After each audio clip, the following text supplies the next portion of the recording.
Hi, and welcome to a Small Medium at Large podcast. I'm your host, Gail Heisen, bringing you intimate stories that heal. Today, Hi. today we have Dr. Khalid Elsaid, who lives in Cairo, Egypt. He's one of our earlier guests who's come back to share more history of Egypt. It's actually been just a little over a year since the last time you were on our show, and we're really happy to have you back. Exactly, me too.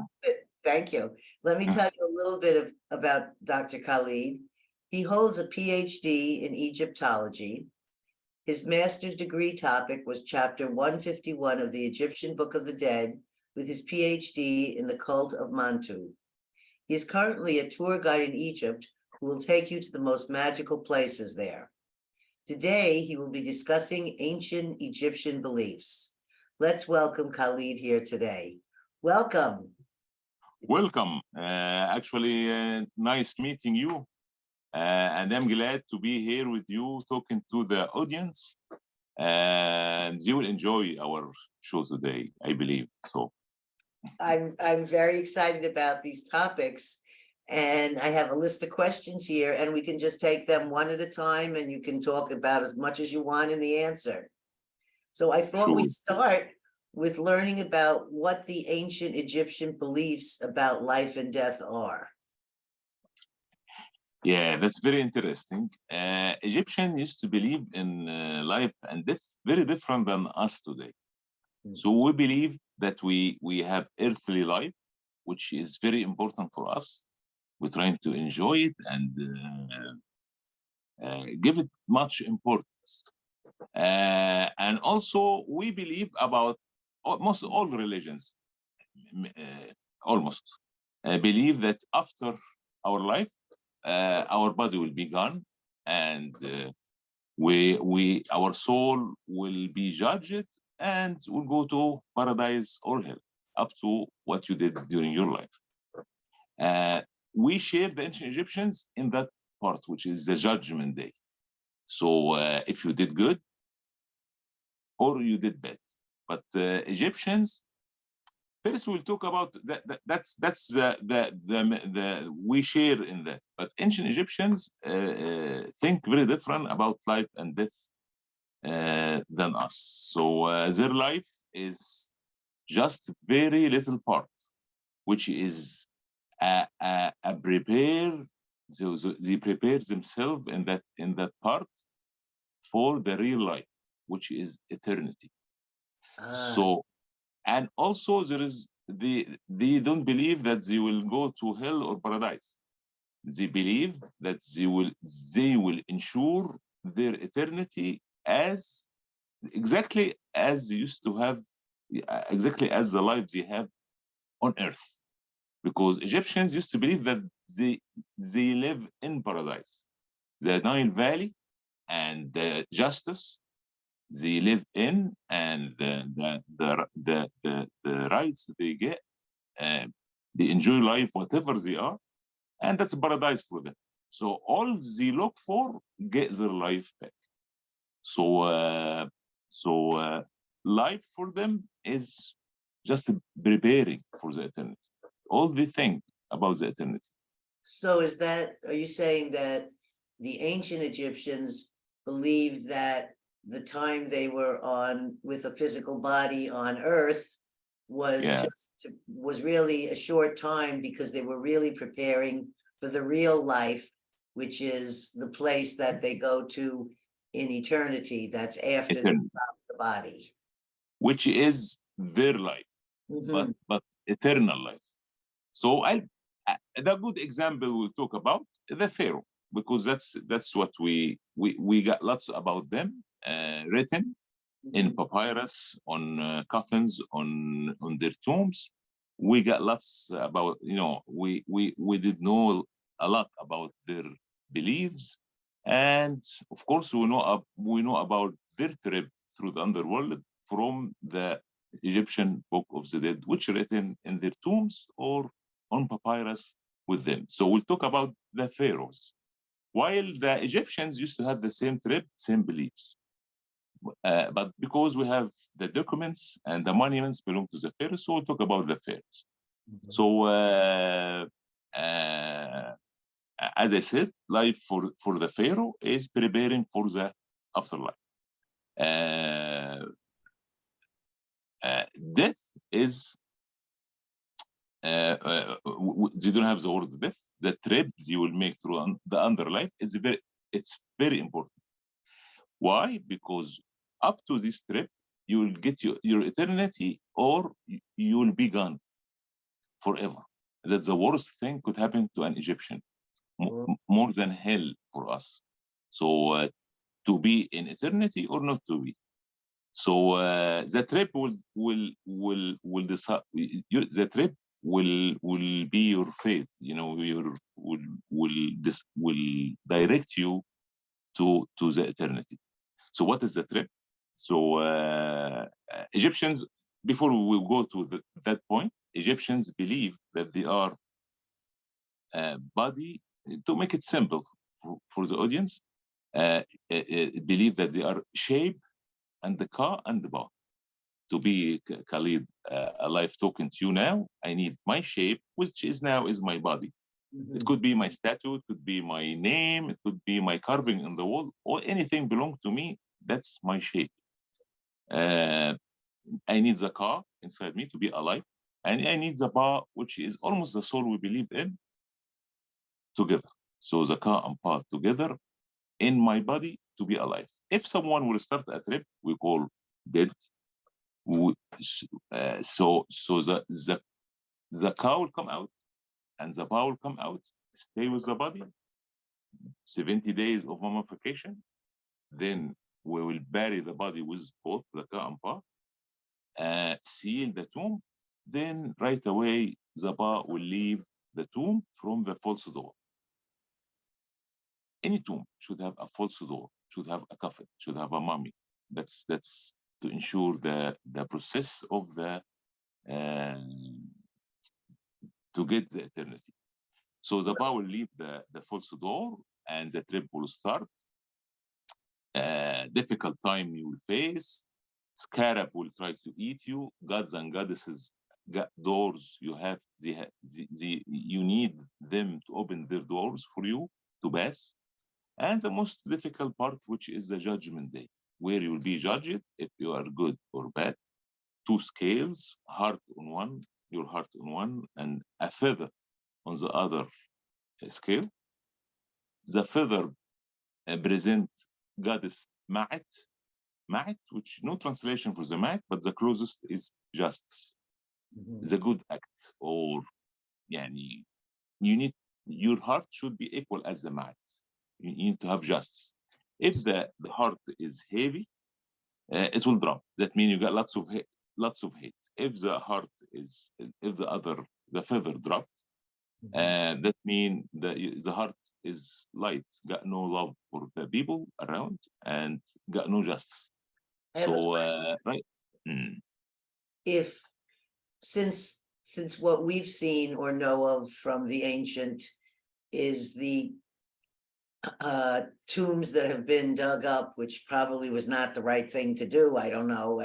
I realize we're learning the history, but at the same time, I hope that those spirits aren't upset that their bodies were taken and mummified and sent to museums around the world and things like this. They should all yeah, probably have resided where they should be.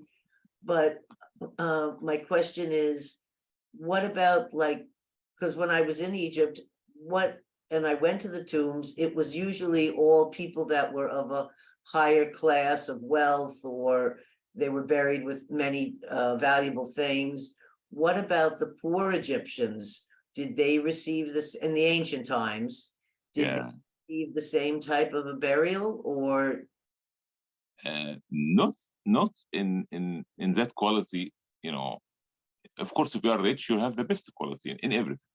If right? poor used to have the same beliefs, uh, and we'll talk about different eras. The era of building the pyramids, old kingdom, then the era of the new king until the end of the civilization.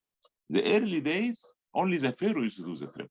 Mhm. He used to do it in behalf of the Egyptians. That's why the Egyptians, in millions, spending 3-4 months each year during the flood time, and the flood of the Nile, building a pyramid. Not for the actually, that's not for the pharaoh. That's for themselves, because the pharaoh will do the trip in behalf of them. So instead of them, or presenting them, if he succeeded, they will succeed because he will get his life back as a king, and they will get their life back as Egyptians with the pharaoh. So they believe that they are building the pyramid for themselves as the pharaoh. But later on in the New Kingdom, middle class became huge. The economy became very good. So each one used to have his own trip. So, but poor people used to have less qualities than the rich people. But all used to have their own trip. But they are aware about what we do today. That Yes. maybe we'll take the monuments out. Maybe we'll take the coffin out. If you go to any tomb, you'll see every single corner the name of the king, like not like the collection of King Tut. You see his cartouche, every single where every single corner, on the monuments, on the wall, hidden somewhere. So they know that maybe their tomb will be destroyed. So something will be there. So Right. when the spa will come back through the false door, uh, uh, and that's what I should complete. While I was talking about the judgment day, and I Mhm. was talking about the scales. So if the scale is equal, which is always equal, by the way, somehow, so Egyptians, like, they do nothing wrong. So I don't see, we didn't discover any document or papyrus talking about someone tortured because he did bad.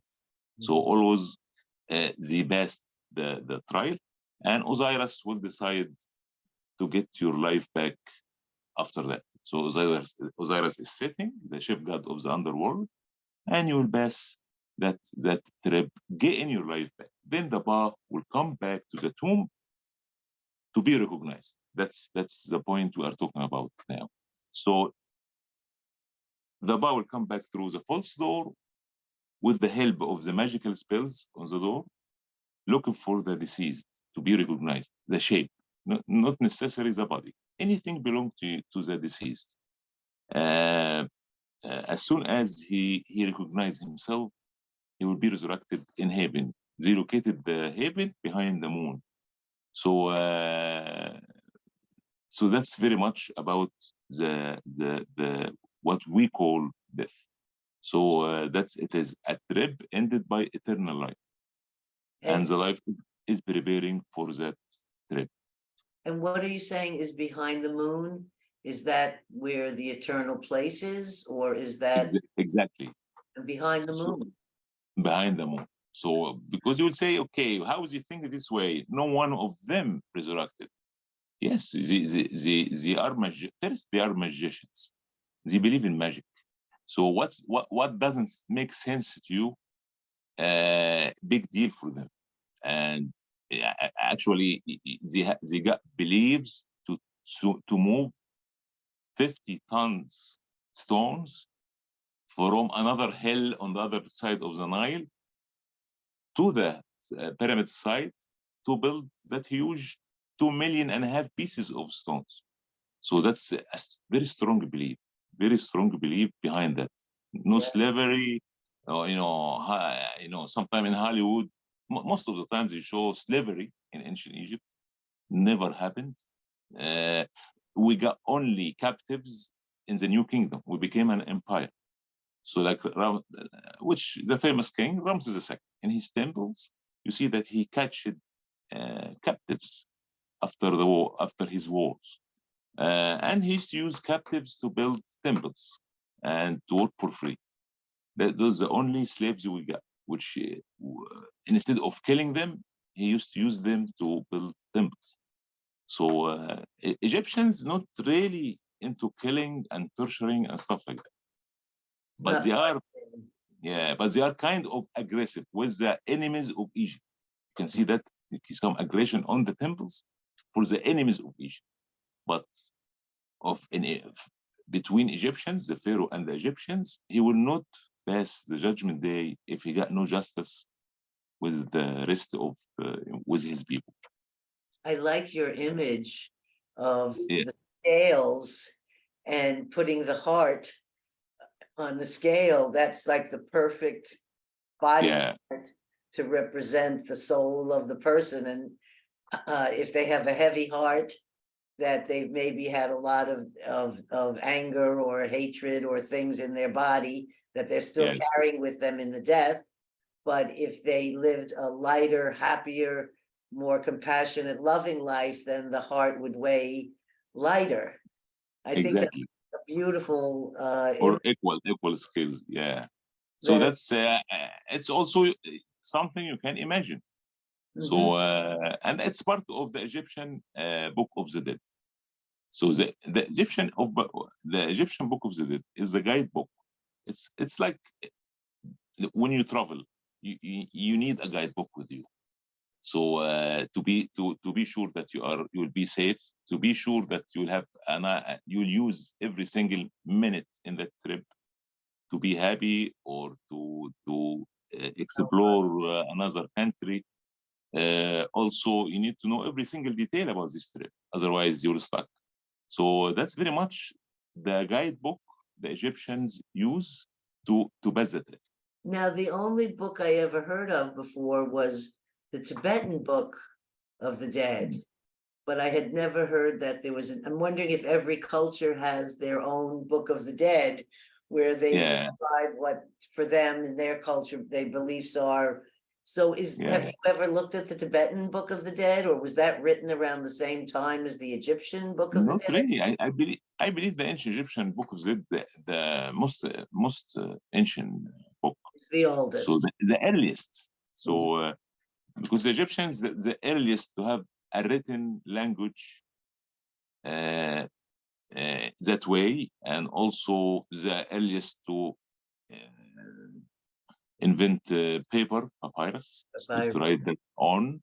Mhm. So also just to write that on the stones, on the coffin, in the pyramids, the first pyramid, which Unas pyramid, close to Saqqara, which is about 4,400 years almost. So from today. So that's very long. I Is mean, that is that temple called Saqqara? Unas temple, Unas pyramid Pyramid, is that in Saqqara? in Saqqara. In So Saqqara. that's very important pyramid because that's the first pyramid got written texts, the earliest for humans. So When I so was there, I brought some of my dad's ashes because he wanted to be cremated, and yeah, I spread some of the ashes there at that temple, and then I had mm, a powerful, like, spiritual connection to my dad, and yeah, very wonderful experience to do that there. I waited yeah, all over Egypt. I had taken a small batch of his ashes with me because I just felt it should go to Egypt, but I didn't yeah, where. And when I went to that place, I felt, because I kept carrying it in my purse. And when I got there, mm. I said, "This is the place for my dad." It got actually it got magic. I mean, it's especially the pyramids of Giza. Mhm. When you go there, Saqqara also and Unas pyramid got that. You feel kind of positive waves and affection that you don't want to leave. I mean, do you wanna visit every day? If In, if in if I fact, have I didn't sometime I realize the temple had closed, and I was still standing there by myself in front of there crying with the yeah ashes. And I got yeah escorted by two military guys with machine guns yeah out. My yeah family had already left, but I was yeah so, and I didn't, when I went to the front of the temple, I just sort of went there like, okay, this feels yeah okay. But then I had just a magnificent, a spontaneous experience there. And I yes I believe had you, yeah. a magical place for So sure. did you visit again or you just did that Well, in the trip? I was only there that one time, then that one trip, because we kept going from place to place. but I plan Exactly. to come Yeah. back and take a tour with you in the future because Sure. there's so much that I've seen in your Facebook photos of places that I Yeah. was amazed to see that I had not been to. I mean, it's the kind of place you have to go to more than once because there's too much to take in. You just can't do it all in one trip. You need to go there a few times to be able to see everything. So Exactly. just quickly, even though we're talking about an ancient, Mm. before I go to my next question, I just want to know in current Egypt now, what is, and there's the youth and the young people, and what is the views now of life and death? Do they carry the same idea about eternity, or do they feel that, has that changed, or has that still beliefs kept through all these Yeah. this That, time? that's very important question, which will clear something. Egyptians very different than any other people, even today, Mhm. and you don't realize that. I mean, we are today Egyptians got three religions: Jewish and Coptics and Muslims. Always three religions, always, even during the Islamic empire era.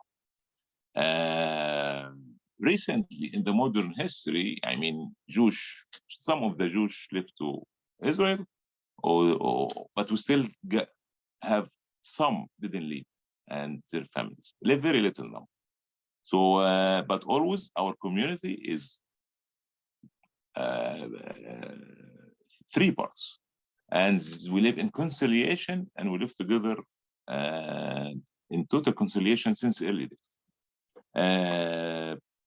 Which is interesting that they got ancient Egyptian influence.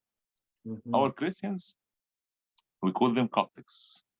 You call them So what? Say that again? Coptics, Coptics, Okay. yeah. Coptic, the word Egyptian Uh-huh. in ancient Egyptian language. So that's why we call them Coptics. Why we all Coptics in Egypt? We all the same race. Egyptians always isolated from any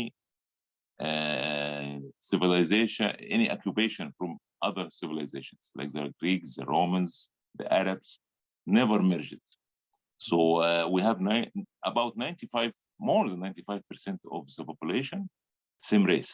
So uh, three religions. So that's unique. So same beliefs. Also, we all talk about eternity. So in the paper, when they advertise about a death from someone from the family, also always they write the eternal soul. Mhm. They call him the eternal soul. That's no religion talk about the dead as eternal. So Muslims or Coptics or Jewish. So also there is influence of the ancient Egyptian cult on our ceremonies in churches and in mosques and in synagogues, but more in Coptic churches. The ceremonies in Coptic churches more like what we used to do in temples in ancient Egypt, which is very interesting. Nobody knows that, but the way the masses in the church in Coptic language, part Coptic, then Arabic, but mainly Coptic. Also, they do rituals and they do the way they do the masses is very close to what we used to do in the temples. The decoration also in the mosque, in the sanctuary, you can see some decoration which lotus flower, some desk, whatever, which is very Egyptian also. You will not see that in any other mosque all over the world. You Mhm. see the same lotus flower emblems of eternity in the churches and in the synagogues. So that's Egyptian. Yeah. And the morals, the beliefs we have, the way we talk about God to our kids are the same in the three religions. You can't really tell who is who when you merge with the Egyptians.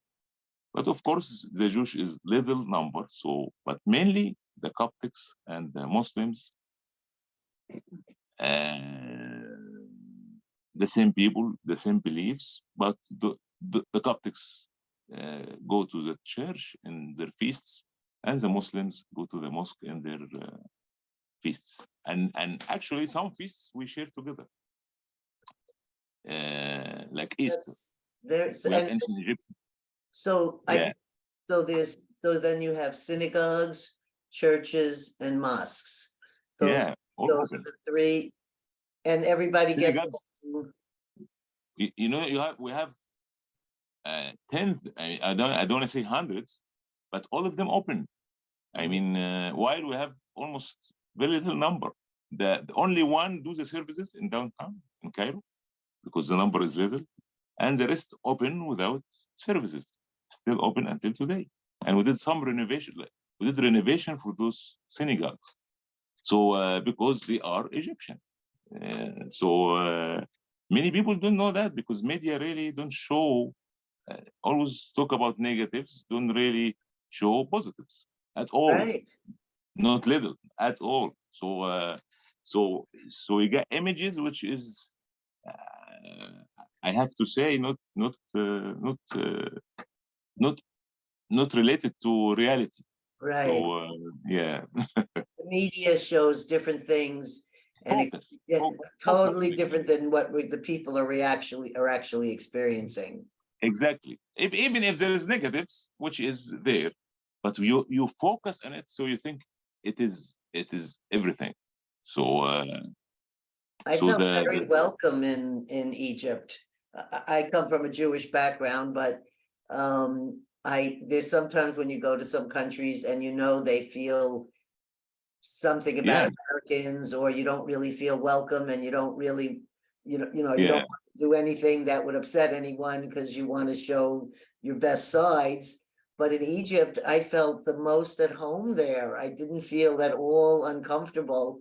that, And the between the food and the weather and everything seemed to agree with me there. So yeah, feel home. felt a Be, connection for that yeah, country that was really positive. that's the treasure of Egypt. Not the monuments, by the way, but the treasure, uh, which is the main pillar for the tourism in Egypt. People, people are friendly and nice Uh, to foreigners. They like to help for nothing. yes, I Sometimes annoying, friendly. So well, hugs and photos. I've had a Yeah, few guests. I think yeah. one of them's name was Janet Padillo. You might want to check that show out. And Okay. all her work is going to Egypt and being in temples, and she Yeah, experiences tremendous spiritual uh events when she goes. And the yeah, background in her show was a place in Egypt that just yeah. looks like a little, small little place, nothing. And she says it's a very powerful portal to go there Mm. and experiencing entering into other worlds. Yeah, So exactly. I So you think get that's mm, kind of happiness when you go back. You still remember that it's like magical dream. So uh, yes. yes, that's experience most of the tourists talk about. Even it got effect on me. I am saying, as I said, I go to the pyramids sometime, pyramids site, uh, almost every day. Sometime I never got bored. So always I do it excited, like pilgriming every day. So always I get positive impact. I like to follow documents. I don't really merge between religions and uh, history. So I don't want to confuse myself. But all those I follow documents. But still, I believe in magic. Egyptians magicians, and they Now, believe in magic. um, I I believe in that too. So in some places you feel really some kind of magic will touch you. I'm not selling Egypt, by the way. I'm just no, I saying believe that that's what I feel. absolutely true. I, I have a whole bunch of questions about magic, but Yeah, before I go to my magic questions, I was wondering about if there was anything more here you wanted to say about eternity being the main yeah. stronghold belief behind miracles, their miracles, What, exactly. what do you mean by So that? now Egyptians famous with their, they were very advanced in many ways, in Mhm. chemistry, in all science, astronomy. So they became very advanced in all of that because of their beliefs. They believe in eternity. So you need to have clothes with you to the afterlife to be eternal. You need to have your chariots as a pharaoh, as a King Tut collection. You need to have eternal chariot from wood. So you embalm the wood. You embalm the textile, wigs. You embalm wigs. You embalm the body. So you do mummification for the body. That's not easy. That's you need to be very advanced in chemistry to do that. So Yes, we don't have we can't do that today. If we discover how to have a t-shirt could stay forever, that's evolution for the industry. So we can't do that. So they could do that because they believed in that. So that's the miracle.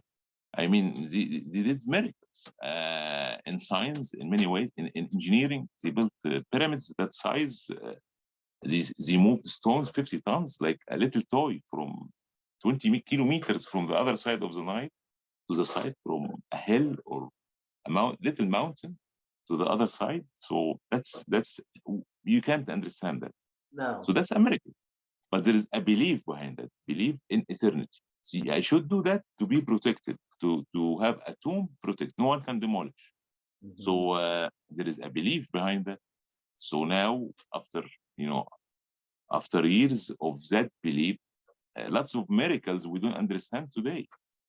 So yes, behind all the miracles of the ancient Egyptians, a strong belief in eternity. So I believe that the reason for all the miracles you see. Also, they believe in magic, and they used to believe in magic, and they used to use magic to do everything. To so I believe in magic also, but in different way. Actually, magic will not move a piece of stone from that side to that side, but magic in their way, you know, the magic they got, which is the will and discipline and the يعني it's a civilization of 3,000 years. Constant belief through years. 3,000. We the Egyptians fall in 1,000 years. So after Ramses the third, the civilization started. The country started to shrink, weaker and weaker until Alexander the Great occupied the Egypt, and then Alexander the Great became a pharaoh, which many Europeans and or Westerns really don't know that. So that Alexander the Great for us is a pharaoh. So he Wow. came as an emperor, and Egyptians crowned him as a pharaoh, and he liked that. In his will, he asked it to be buried mummified, and to be buried in Alexandria or Siwa Oasis. We keep looking in both sides. So he became a pharaoh, and the army leaders after him, the Greeks, became pharaohs. So they are touched by the Egyptian magic until Cleopatra the seventh, which is the last Egyptian Greek pharaoh, and that's the end of the civilization. So see how long it takes them to fall. So constant belief, era after era.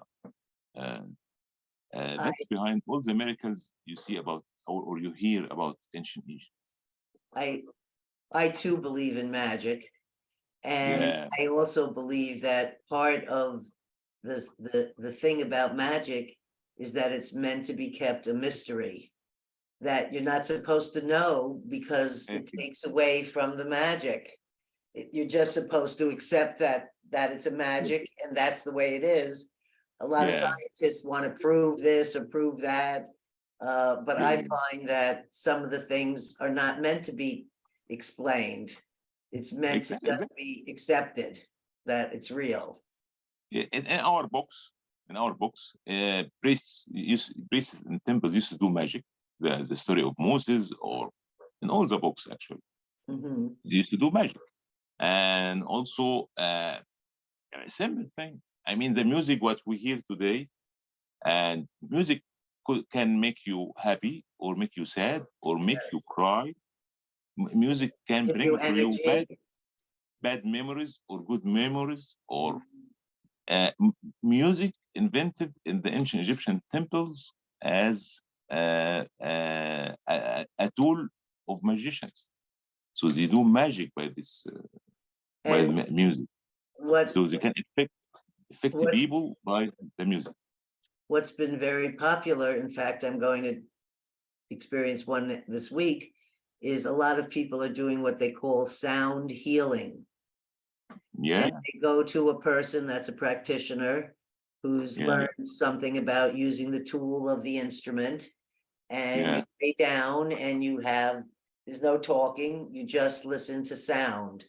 And the sound yeah, can evoke or heal or stir up memories. And when I do my little shamanic blessings in my house here, when some people come to me, if somebody has died or they need some sort of something like that, yeah, all I do with them is play sound on their body with yeah, different things that I have. And I just sort of go out of the way, and I feel that the sound is the one that's doing all this work. So yeah. I, in ancient Egypt, when they were doing magical things, did they actually use spells, or were there, like what we associate with magic, where they cast a spell on Exactly. someone? Yeah, yeah. Talk a little So bit so about that and maybe give us an example of a spell or whatever you might yeah, know about spells. sure. That's actually, the Egyptian Book of the Dead, all about maximum 190 some spells. Oh, And we discovered it mainly in the New Kingdom and on a papyrus roll with the mummy. That's why we called it the Egyptian Book of the Dead. It is not the name of the book. mhm. The name of the book, Gain Out to the Light, which is the eternity. Say that again. Getting out to the light. Getting So out to the light.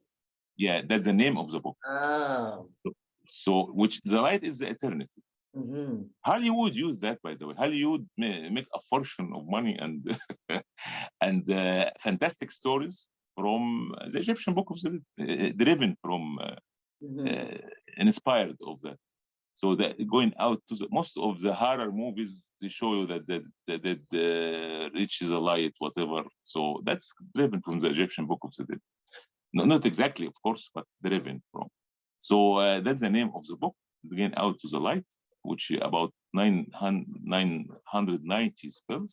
Not always in the tombs. On the books, you see the all 190. Depend on the deceased and how he will use the spells. The book actually it's 190 some spells, magical spells. They use it for different occasions.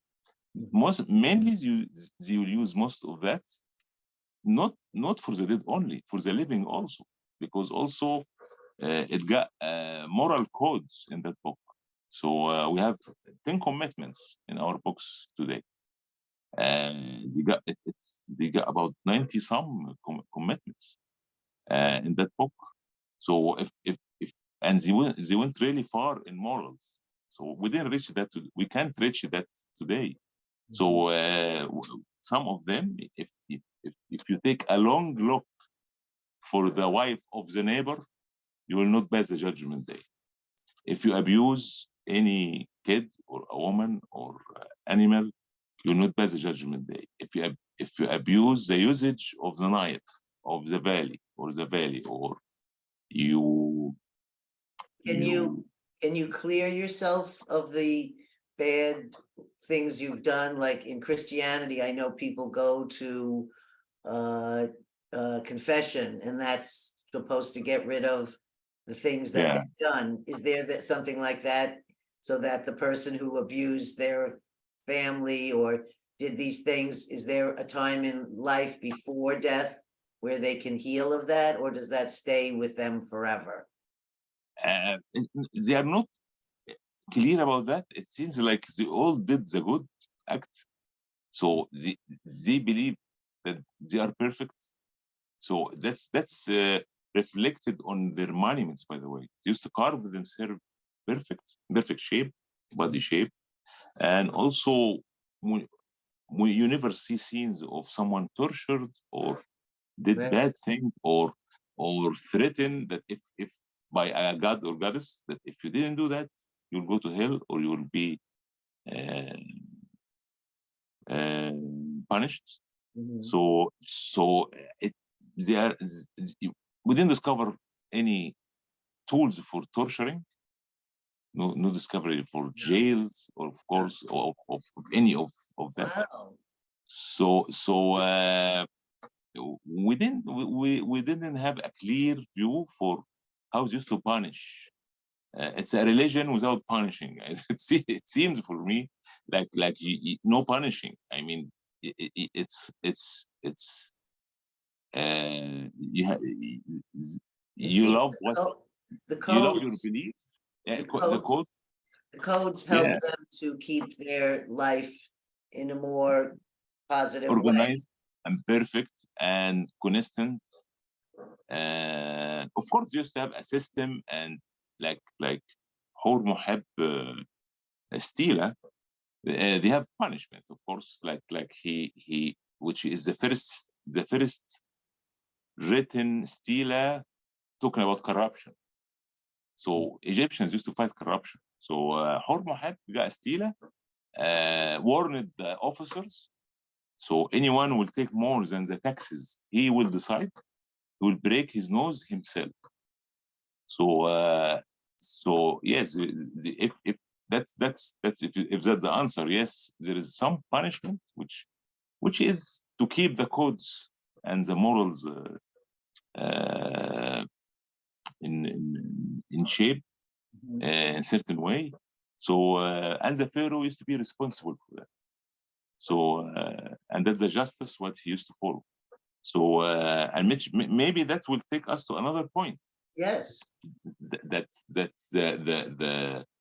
the moral codes in that in ancient Egypt and how it is important to pass the judgment day. So if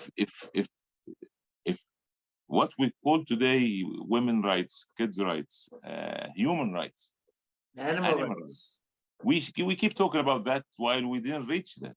It's very difficult to reach that in everywhere for everybody. Mhm. So they never talk about that. They never talk about women rights, but they always talk about sharing the pharaoh and queen share the throne. When in the seat of King Tut, got, got them together in same size. She is giving him a massage with oil and give him eye contact. That's love and equal. And they are sharing the sandals. He's wearing the left and she's wearing the right. You can't share a sandal. So the message is we share everything, even what you can't share. So so sharing the throne. That's how we used to govern. Used to share. No president today can do that. So even if he do that, he will do it secretly. He can share the wife, but he will never go to the Congress. I discussed that with my wife yesterday, and I decided that he's weak. Will be out next day. So in ancient Egypt, it's strength. Like if the pharaoh declared that he decided that he and his wife, the queen, that's the strength because that will send him to the eternity. He is dealing with his wife equal. So also animals, kids, elder, all got justice, and that's the ma'ad, by the way. So all those rights actually used to be in the ancient Egyptian beliefs without talking about them. So you can see them in the temples, you can see them in the texts, the way they live, and also clear in the Egyptian Book of the Dead that you have to do this and that. So So is the Egyptian Book of the Dead something that a person could purchase that's written in English with that title? Or is Of that, course. so that's how it, and is there just We, one, is it just one writing of that? no, actually, most of the many famous pharaohs and also nobles and governors in ancient Egypt used to have proper tombs, and some of them very religious, and they used to have the nice copies of the full copies of the Egyptian Book of the Dead. We Mhm. discovered many of them, and in the 19th century, things wasn't really organized and in shape, so people used to sell it in the black market in pieces, cut it to pieces because few meters. So you can see today you can see piece of that papyrus in Vienna, part in New York, in Metropolitan, part in Cairo Museum, because you sell it as pieces. But the best piece ever, colored as made yesterday, and the papyrus is as it is, Annie's papyrus, which is in London Museum. So Annie's papyrus, the best copy, and translated by Budge. So you can buy the copy of that translated to English from anywhere. So that's the best copy. And I didn't complete the answer. Yes. Actually, that's the part about the morals in the Egyptian Book of the Dead. But the rest of the book is got magical spells for you. The deceased will use through his trip. So spells the priests will recite during doing the mummification for the 70 days, which acting as Anubis. So Anubis will talk actually to saying magical spells to protect the deceased. Then after finishing the mummification, the bow will leave. So magical spells written on the which are part of the Egyptian Book of the Dead, written on the false door to ease the move of the puppet. Then magical spells you will use to show respect to the gods, different gods and goddesses, so they can open the door for you. A difficult time you will face, scarab will come to eat the deceased. You will recite some spells, it will be harmless. So it's all magical spells about protecting the deceased during the trip and ease the move to reach the judgment day. Chapter 125 of Book of the Dead, the most important part, the judgment day. So that's the most important part, and the most important magical spells, because that's will help you to show that you are good and you did good in your life to get the eternity. So yes, that's the Egyptian Book of the Dead. It's magical spells you need in your life and afterlife. So if in Buddhism, I think it's in Buddhism, yes, it's talked about that they do cremation, but they say that the body shouldn't be touched or disturbed for 3 days after the death because the spirit is there close to the body. Does Yeah, the Egyptian feel the same thing, that the spirit is there until yeah, mummification, or and then at mummification, is that when the spirit then goes off to eternity? exactly. So, but Oh. the spirit is divided to Ka and the Ba. Mhm. Ka will stay with the mummy, and the Ba will leave. Then the Ba will come back, combine with the Ka again to be alive in the shape of the deceased. That's why they do lots of statues, by the way. The statue is a living image of the deceased. So statues carving in the wall, and the most important example, what you will see during your tour, clear, the written spells in the tombs in Valley of the Kings. So that's many people saw that. Maybe you saw that. They give different names for those spells. So depend on how many spells, but all about the Egyptian Book of the Dead. So don't confuse yourself. When you Mhm. say Book of the Carnarvon, Book of whatever. So all parts of the Egyptian Book of the Dead. uh, certain spells. So they given different names for different tasks. So to make it simple, all about the Egyptian Book of the Dead, the spells. And by the way, the Egyptian religion all about myths and stories and all about magic and the powerful the powerful gods and goddesses who use magic to do the act, like Isis, Osiris, and the main story about that, which is very interesting, the myth of Isis, when Osiris, when Set cut the body of Osiris to many pieces and distributed to all over the nation, and Osiris could get the pieces of Isis could get the pieces of Osiris together with her magical power, but her magical power wasn't strong enough to get him back to Earth, on Earth. So she got him alive in the underworld only, without. He used to be a king before he got killed. So she couldn't bring him to life on Earth. So he stayed in the underworld, and he's a king. So he became the king of the chef of the underworld. So that's all about magic and imagination. So that's how we used to uh, think and believe. And by the way, the two sticks they carry, the King Tut coffin or statues or whatever, and Osiris, we call it Osiran stand. This sticks for magic. So Pharaohs believe that they are magicians, and the sticks they carry to control the world they live in. So and the people. So they believe that they are controlling Egypt, controlling the people, and having justice. That's the power of their magic. As more magic you have, as more powerful king you are. You will not get any magic without giving any respect to the gods and goddesses. Mm-hmm. All the scenes in the temples. So when you go to any scene of the temple, you see mainly gods and goddesses giving sticks of stability or eternity or power to the king. And in return, the king will give offerings and respect to those gods and goddesses. So, so that's what you see in any temple.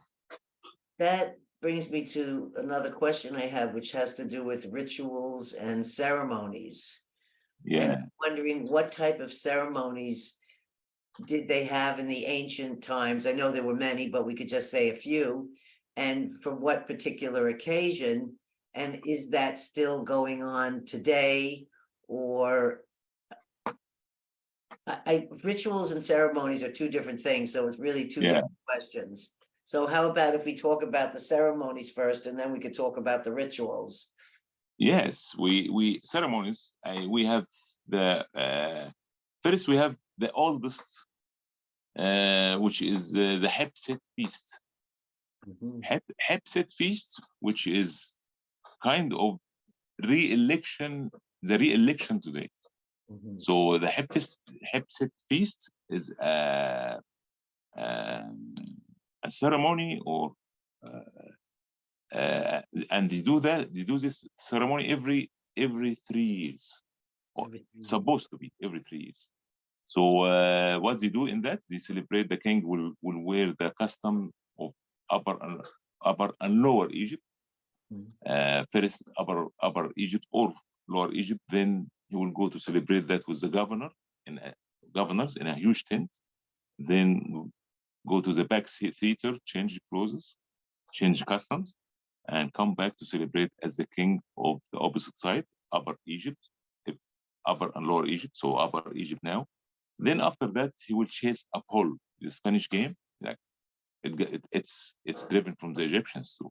So the pharaoh will run chasing a pole, and once he catch the pole, they will celebrate that he is ready to govern for another 3 years.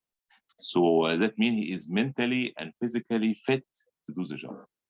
It started in King Zoser project. So when you go to the Step Pyramid area, that's a project built by Imhotep, part for the Dead King, which is the pyramid, the tomb, and part for that Hepset feast. You used to do that there. This ceremony continued until the end of the civilization. But of course, they don't do it in proper way. In that way later, maybe they do it easier than that. So because Ramses II died about 90, he will not chase Apollo while he is 90. So so it will be he can't do that. So and supposed to be every 3 years. Not all the pharaohs did it in every 3 years. So that's major ceremony. Also the Obit feast. Maybe you see that in Luxor and Karnak, the scenes of the Obit feast, where they move the Amun-Ra and his wife Mut and the family and Khonsu on boats on this between the Sphinx's road from Karnak to Luxor temple, then back. Egyptians will gather and on both sides of the Sphinx's road, celebrate and eat lots of food and dance and acrobats. It's a big parade. Soldiers and the king and the priests and dancers and offerings will be given to Amun-Ra and to the other temple and to Luxor temple. So then back to the Karnak temple, bring the gods back to the Karnak temple. That's the parades we have today. So we do parades in streets. That's the start in Luxor, in Thebes. And so that was in the ancient times, and it's still being done today. No, actually, you do it in yes, we do it in Luxor. Muslims do that when Arabs take over and then people turn it to be Muslims. They do that. They carry a statue. You will not believe that, but Muslims do like a celebration of one of the imams there, and they carry a statue and they go in a parade, but which is very close to what the Egyptians used to do. But of course, not the same beliefs. But what we did last year, maybe you saw the show when we opened the Sphinx's Road. That was incredible. Yeah, so we revived that. We did a show similar to what you used to do in that time, but of course not fascinating as ancient Egyptians. Just few people did that, but in that time, thousands in that road, adorned with best clothes, flags, and the army and the rest of the Egyptians presenting the pharaoh and the temples. I can't So imagine. that's about this. I can't imagine what it's like to live there. I mean, I was only there for 2 or 3 weeks, but I can't imagine what it's like to live where, as you're going to work or the store or any of these things, you're walking down the street and all these sphinx that used to be underground 30 or 40 years ago are now all available to be seen, and they've always been sitting there all that time. It's like as much as you keep excavating, you keep finding more and more treasures in Egypt. I think there's so much more to discover, and there's so much there already, but living with that, I wonder if after a while you get like, that's ancient. It's not, I live in an area where things that are 100 years old is very old here, in Northern California. You're living where thousands and thousands of years, and I'm wondering how that affects the people and the culture living with those, because they have to give off energy and actually I believe that all this treasure and history not belonging to the Egyptians, so it belongs to humans. If even in Canada, if you live in Canadian, that's your history, right? That your bathroom, you go to your bathroom and it's very modern, tiled. That's the tiling what Imhotep did in under the step pyramid. That's the earliest work in stone ever. So people before Imhotep didn't know how to build in stones, and he invented the tiling. The tiling is imitation of the buildings in Memphis, which is palm trees, wood, and ropes. And that's what we have in our bathrooms today: tiling, ropes, and palm trees. So people don't realize it. I was amazed at some of the, I don't remember if it was in the Valley of the Kings, but I went somewhere and a new room had been discovered or something. And the color on the tile was still as beautiful as it was. Like media today. Yeah, and I'd never seen it. It was very, and they were using natural dyes, or they weren't using the things they use today. And those lasted forever. Exactly. The tiles today, I don't think are going to last like the ones of the old time. So go ahead. Yeah. So that's because of the belief behind. The belief that you want to make something to stay forever. Mm-hmm. So he did something, stayed forever. So that's what we are talking about. That's the main subject today. That's the beliefs behind all the miracles they did in the time. Yes, eternal, because everything is backed by eternity. Yeah, so exactly. Of course you want to make it to last forever. You don't want it to, and so just even that kind of thought or mind thought is such a more positive one than today's culture, where we make everything to throw away and get another one. We don't make anything to last. A piece of equipment, a refrigerator, a washing machine lasts only 10 years now, where when I had a washing machine from a long time ago, it lasted 25 years. So the products seem to get worse. Yeah, exactly. And then filling up with, well, you're throwing out of all these things. So the Egyptians had a fabulous code and belief that held through for thousands and thousands of years. I mean, there's a lot to learn from that. And why that happens today? Because the belief is, I want to make profit. So that's why I have to make something to last for little time only and do another one. Right. They believe in that time to have eternal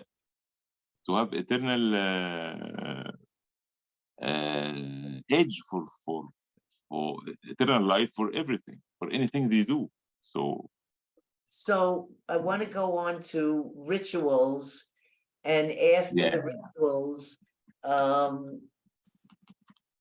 I just wanted to ask about rituals and tools in magic, and if they're still being used today. And then I want to go on to talking about the tours that you give. So I'd like to I'd like to talk a little bit more about rituals and tools in magic. Rituals, I guess, are separate, and magical tools. Like in the Mongolian people that I've been involved with, the magical tool is the jaw harp. And it's been used for ancient, since Genghis Khan's times, and it's still being used today. What kind of magical tools are being used today in Egypt that were being used back then, whether it's flutes or, I don't know.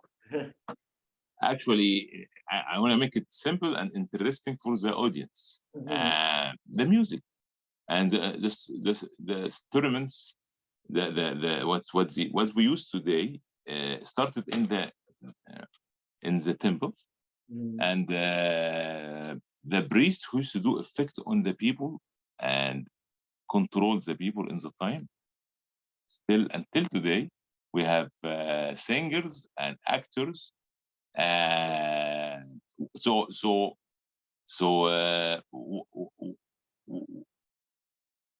What the actors do to have millions loving them and looking for them and following them? What they do?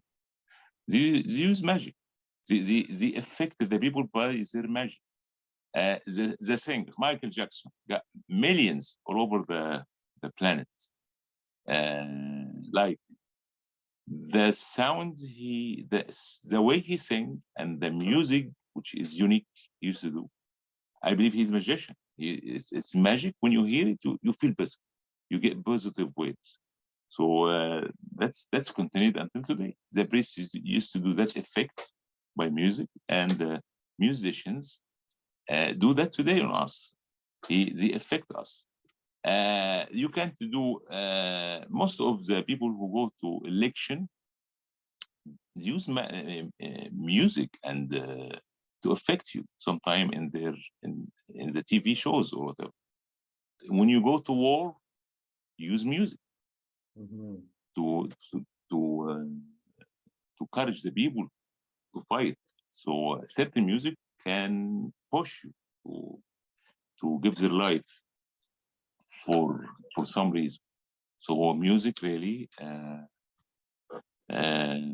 is something we used to use in that time as a tool of magic, and we use it today. And So it's a universal language, music. Everyone can feel it exactly, and not have feel to it understand the words. exactly. If it's So a love song, you feel the feelings. You don't have to exactly. know the words.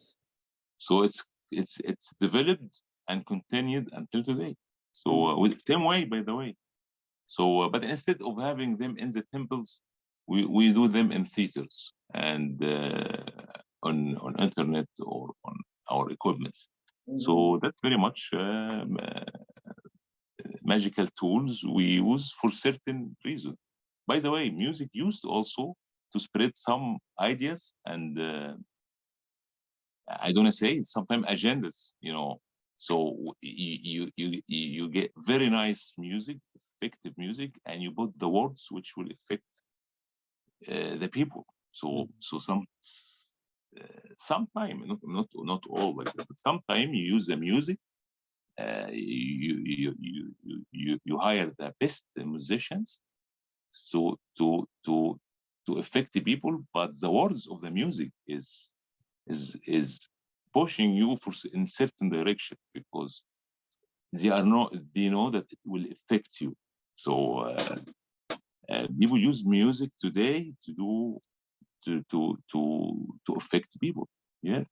Well, I actually, when I was a teenager, which was in the 60s, rock and roll music was, taking over by storm around the world, the rock Yeah. and roll music. And we lost some very powerful rock and roll musicians. And I Yeah. always wondered, like I know some of them had drug issues and some of them may or may not have passed on because of drug abuse. But I never believed that that's the way all of them actually died. I always believed that our government somehow interfered because Yeah. we're getting too powerful with the young people and the messages against the war in Vietnam or protesting the government or any of these things that they sung about. And they had Yeah. such giant followings that I think it made the government nervous. And Yeah. I've always wondered, I don't know I've never heard any of that, but it's just been my own gut level feeling of how Yeah. powerful. Sometimes your influence will get huge and big, and Yes, sometimes uh, not everybody happy with that. You right. know. Some people may So not like what their yeah. message was. So Yeah. I just want to go on to just what are rituals, and if there's a particular ritual you might be able to share with us, maybe one you do yourself or one that's ancient and still done today, and then we'll go on to touring after that. Yeah. Rituals continued until today. Um, as I said before, what we do in the churches, in the Coptic church today, we used to do in the temples. Mhm. The uh, the masses we do in the churches today, we used to do similar to in the temples, uh, like recite spells, but instead of of reciting those spells to the different gods and goddesses, we always recite the spells about Jesus Christ and uh, Christianity, and as a piety Christian uh, pray. But I'm talking about the Coptics. The way they pray, the way they do the style of doing the recites of the parts of the Bible. I am just doing the style only, not the prayer or the words, but the style they do in they are ancient Egyptian, and using essence, using the ways you do the whole masses, very much as we do in the ancient Egyptian temples, and that's the reason that we dispute the language today. They are the reason that we dispute the language today, because Champollion used to know many languages. One of them, Coptic language.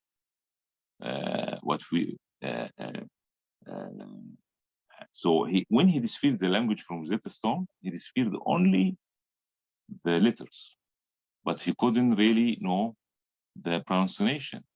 But Egyptians used to recite or do the masses in Coptic, in ancient Egyptian language. So he started to compare what he writes with what they say, the pronunciation. So that's how he got pronunciation for the ancient Egyptian language, the hieroglyphic. So that's very much a good example of what we used to do and continued until today. So that of course, would there is be some rituals. candles. Would there be candles, incense, Candles, essence. chanting? Exactly. Okay. That's very much they used to do in the temples, and they took that with them when they became piety Christians. And later on, actually, there is some effect on other religions too. But that's what, because I'm talking about, we call them Coptics. Remember, they are the only ancient Egyptians continued keeping their what they do in the temples, and they kept the same doing after they became Christians. Of course, the rest of the Christians around the world didn't continue doing what the ancient. They are not Egyptians, so they did it their way, or the way it should be in the time, but not like the Coptics. So that's interesting. I like to, in my tour, sometimes I'm lucky to be in the hanging church in Sundays while they are doing the mass. So you can see that, and sometimes I ask my tourists to get in and pray with the Egyptians. So you can see all of that alive. Yes. So yes, so that's very interesting. I loved listening to the chanting in the mosque. And also just to see how it was all set up in all the little places to pray, and each one had a spot already lined up, all the orderliness of it. Exactly, which actually Akhenaten. We saw Akhenaten in certain scenes doing the same bending on the ground, which is similar to what we do also in the mosques.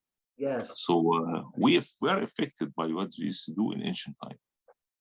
So we're at our top of the hour, and what I'd like to two things I'd like to finish up with, which is this last question, and then I'll have one more for you as we close.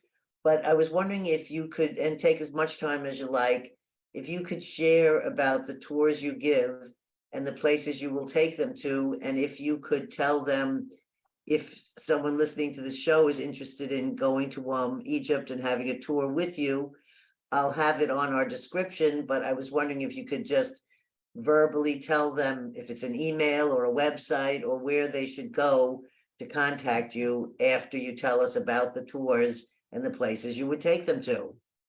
Yeah, I'll make it simple. I mean, if you wanna just want to plan for your tour, just contact me directly through my email, KH_N_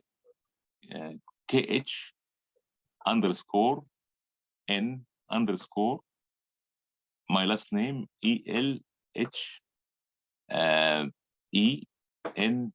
like Ned, NNAWY @hotmail.com. Again, KH_N_ Elhenawi, ELHENNAWY @hotmail.com. Thank you. And you're welcome. And actually, I don't have like certain program for everybody.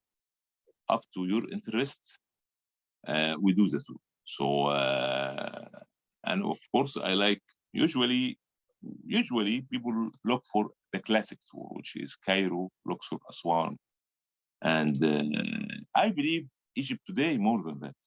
We have two cities, almost paradise. Is Aswan, was that the one where I saw the most beautiful photos of the water and Exactly. and I was like, I didn't know that was in Egypt. When I saw those, I was like, we didn't go there. Actually, Sharm el-Sheikh, you mean? Sharm el-Sheikh, Sharm el-Sheikh is a city, modern city. People, especially Americans, don't know about Sharm el-Sheikh. Sharm el-Sheikh, well known for the Europeans and the British and the Russians and whatever the other countries. But for the Americans, I don't know why they didn't hear about Sharm el-Sheikh. Maybe they want to sell to you Bahamas and Mexico beaches, and they don't want to sell Sharm el-Sheikh to you. But Sharm el-Sheikh is the most beautiful spot on earth. It's paradise on earth. Plus, it's modern.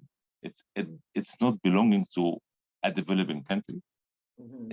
It's very advanced, very modern, and beautiful. Water. You see colors underwater. Hundreds of species of fishes and the coral reefs. The only spot on earth got that kind of underwater and salty, nice water in Red Sea and mainly in Sharm el-Sheikh. So I like to add Sharm el-Sheikh always for a few days after this hectic, because you visit every single corner around Egypt and you move from here to there. Maybe the Nile cruise mix between relaxing and also moving around and walking. And so the Nile cruise also got a couple of days of relaxing, enjoying the Nile Valley.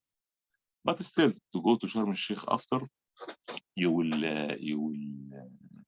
add to it. So I like to always like to offer the classic tour, which is got the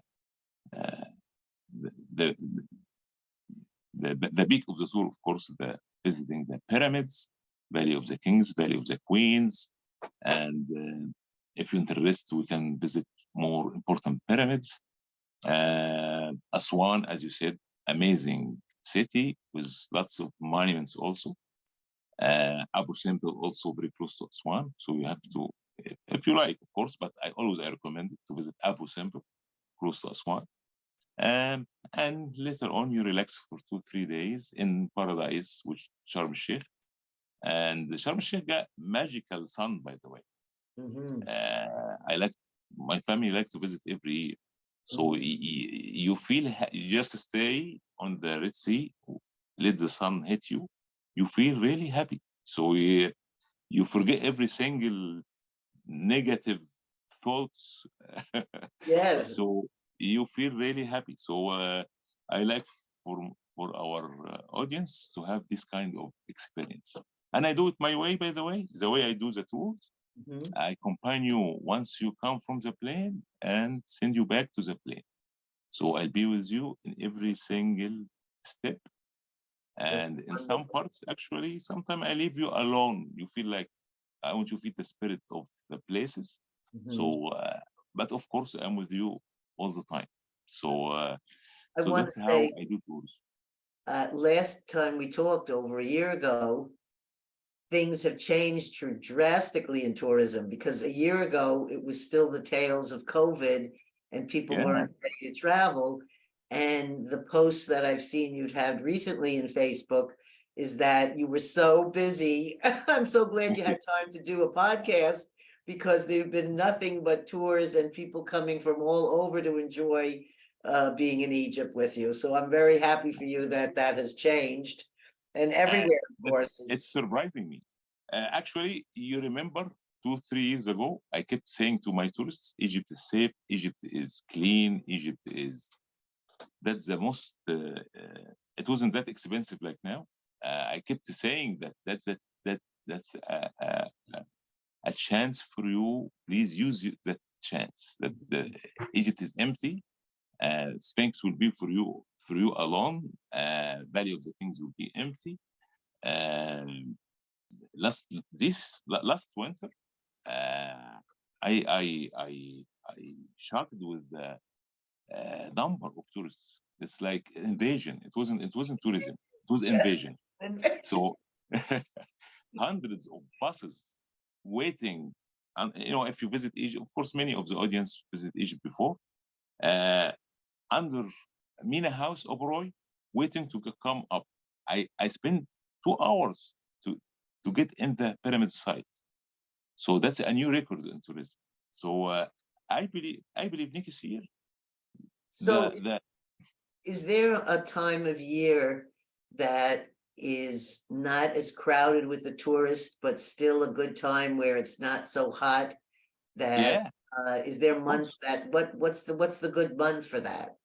The season starts from September to May. September to May. So to May. But of course, if you have no choice than to do it during Christmas, that's the not easy to find a place in a cruise or a hotel or in a plane. So Christmas time is difficult, That's the busiest. busiest. So I like to do the tour my way. So I like to choose certain places, view on the Nile, certain flights, do the balloon in the dawn. I don't like to do the balloon about 6, 7 o'clock Yeah. after when it's really like there is light or sun is there. So I like to do it in the dawn. So I like to do it my way. So if you come earlier, like if you come in September or October, that will be good, Yes. before Christmas. Yes. And it comes down temporarily after Christmas. So if you come in February, March, also that's will be good.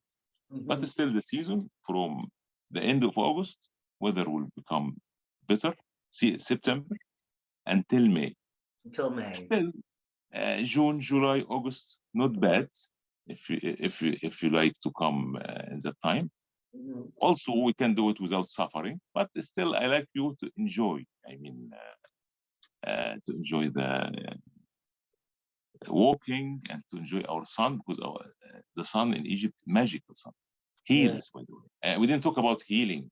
My Mhm. tour is healing. I mean, we eat healthy food. We don't use any hydrated fat or mainly olive oil, sesame oil. Uh, all the food I offer health. We walk a lot while we're eating lots of healthy food. We are under the sun, healthy sun, during the tour on the Nile cruise or while we're walking, and mainly in Sharm Elshiekh and the salty water of the Red Sea. Will you will be younger 20 years or so. So Be under a spell. I'm serious. I'm Yes, serious. I loved, we only went down the Nile for 2 days. And then I Yeah, think you can go much longer than 2 days. We were only 2 days, but it was the yeah, most memorable, delicious food and just the gliding down I mean, and knowing that you're going down a river that has yeah, the ancient, it's magic. It's magic. yeah. And our son actually, we don't have serious diseases. Hmm. I have to clear some points. We don't have serious diseases. I mean, nothing to worry about. We don't No, have you don't, malaria or our right, you don't have to mosquitoes take are. shots to go there. Yeah, if there is mosquitoes, they are friendly. I mean, they do nothing.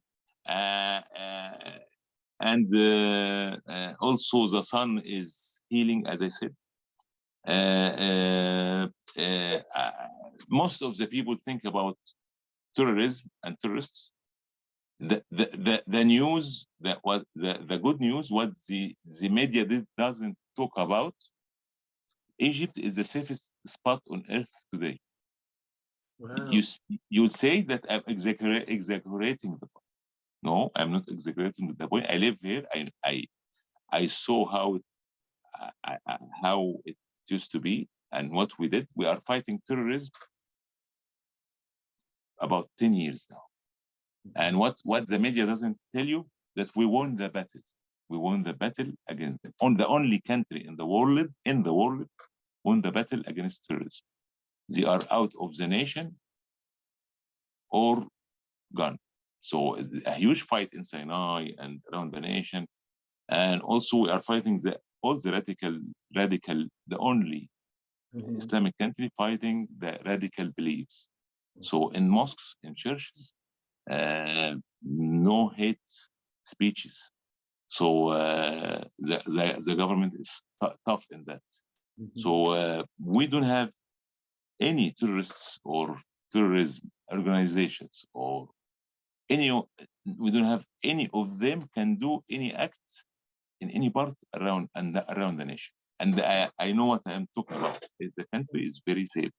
And so maybe the chance of a terrorist act is presented everywhere around that planet, in high percentage or little percentage, not in Egypt today. So you'll surprise about what I'm saying, but that's the truth today. A huge fight lasted 10 years, ended by a victory for us to have the country safe. And we are trying to spread our experience for the countries around. So the Arabs, the Gulf countries, Israel, Libya. So little by little, you will have the same experience how to fight that. Iraq today, you don't hear about what they used to have. They are in cooperation with Egypt to how to deal with that. And Iraq today, you don't hear about bombing or problems or whatever. While Iraq used to be, heaven of terrorists. So today they are in better shape because they cooperate with us. In Israel also, they are kind of much better. Both actually the Palestinians and the Israelis in much better shape today because they are got rid of terrorists, not totally as us, but still the Middle East is getting better today because of what we did. So hopefully you use the advantage of that. So that's the advantage. Plus also the economy is rising, jump. So later on, if you pay a penny today, tomorrow you will pay 5 pennies, or I mean 5 times what you will pay this season. That's making me think of my last 2 nights in. We didn't stay in very fancy hotels when we were in Egypt, but the last 2 nights we stayed at the King's Palace. Yeah, and that's where I bought my house. Oh, it was, and so I'm sure whatever I paid then, it must be 5 times. 10 years later, must be 5 times more the money. And I love and cherish my clothing and rugs and things that I brought back from Egypt. For little money, you can have fun. You can have shopping. You can enjoy. And I love my galabeas. I have to show this on the. I don't know if you can see this, but it's such a beautifully embroidered. Beautiful. I think this was Bedouin. I'm not sure, but this is kept the color. Yes. Yes. Anyhow, beautiful. So this draws us to the end, and I was wondering if I always just ask my last question. Actually, I have to add a point, which is important. Yes. The way I do tours, and it's up to your needs. Actually, big companies charge about 3 times or more what you will pay with me, because that's how they do business. So I hire the best of everything. So that's another chance. So you don't have to take it from one company. I, So I, I had the best I of already everything. talked to my girlfriend. I said to her, she said, I want to go back to Egypt. And I said, I want to go back to Egypt. So we're And already trying to plan our return to Egypt with you plan. yeah, and if you visited Egypt before, Mhm. the way you will do it with me, like you didn't visit Egypt before. So we'll do it in a very different way. That's So wonderful. yeah, great. I encourage people to support the personal person that's doing it. It's for me, that's so much better than supporting a giant company. I would much Yeah, rather have the assistance of someone like you, that's an Egyptian thank person, you. that's Yeah, a historian and highly educated to be able to share the knowledge of the travel through such an amazing place. and I love my job actually. I love to do that job. Plus, it's not about making a profit. So the trip will be for the good, for the Mhm. tourist, and of course for me. So, Yes, but I look for the good for the tourist because that's my reputation. that's That's how I wonderful. do business. You go back and you say, okay, if you want to do Egypt, you have to do it with with that name, and I'm sure that he will do it right. So So that's that. while we've been discussing this, our listeners have been able to see photos of Yeah, places you have taken tourists to. So they're not only getting to hear you, but they're getting to see the photos of places that you've taken your people to. So they'll have okay, both information. So that's going to be really, really good. So is there any great. words of wisdom or anything you'd like to close with as we come to our end? Yeah, wisdom. Actually, I hope I like to see I like to see you and see your friends in Egypt very soon. In Egypt, Yes, that will be really for the good of you and for us. And be safe and uh, take care of yourself, until we meet. So that's and enjoy life. I mean that's what I can say. So live live as an Egyptian. So enjoy life, think positive, and eat very well. So so that's very much what that's I can say. Yeah. That's that's perfect words of wisdom. So just hold Okay. on for 1 sec, don't disappear yet. I want to Yeah. thank all our listeners today for liking, sharing, subscribing, commenting, and just for coming along with us on this ride. When Okay. last time we had Khalid here, it was our 20th episode. Now he's going to be, I think, episode 54 or 55 Yeah. somewhere. So we've had a lot of interesting people in between, and we really enjoy that you're sticking with us. So remember, Me too. share Thank your you. stories. Stories can heal, and enjoy having people from other countries in the world in your living room today. So thank Sure. you, and have a You're welcome. wonderful, wonderful week. Thank you. Same to you. Thank you. And also thanks to my family for producing the show, A Small Medium at Large podcast. We love having you and we look forward Thank to you. hearing your comments. Have a Yeah. great week, people. Bye.